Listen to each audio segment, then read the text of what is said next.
Machiegni weche mag tuke wach lokruok mar fut mar yamo e kor lwasi thothne kelo midhiero mathoth e sekta mopogore opogore ka sekta mar tuke ok odong' chien. Kata kamano, iwacho ni inyalo ti gi weche mag tuke kedo gi midhiero mar lokruok mar chal kor lwasi.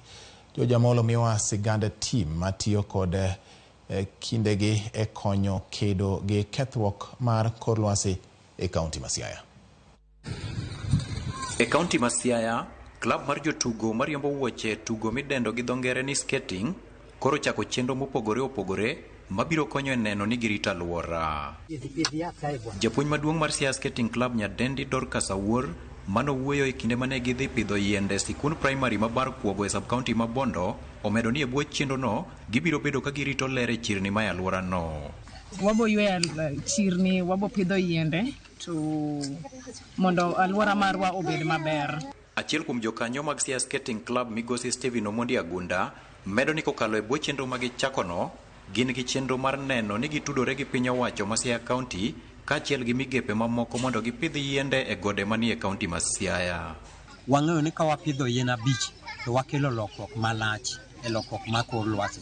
Ji mang'eny ong'eyo mana opira mar football. Watemie uru skating ni mondo wanyal sudo go mbele. Korka kore, Florence Awino ma en achiel kuom jonyuol to jiwo mana jonyuol wetene mondo mi orwak nyithindgi e weche tuke mowacho ni nigi puonj mathoth mokalo kiweyo mana weche tukego kende.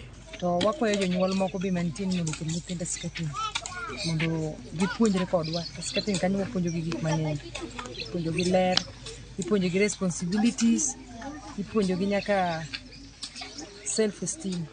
Magi giwacho e sama nyadendi Dorcas koro kwayo piny owacho ma Siaya County mondo sirie weche tuke mag kier kata riembo wuochego. Gimed konyowa moingo mokalo kanyo nikech nyithindo gintiere piem magidhie ma samoro en Nairobi, samoro en Mombasa, samoro en nyaka Uganda. Minister mar sports ni sama otimo budget ne to mondo par tugo mar skating. Pod wakwayo mana kony. Pod gimed kelo yien, bed kony mar korka somo, bed books. George Amolo, Ramogi TV, Siaya County.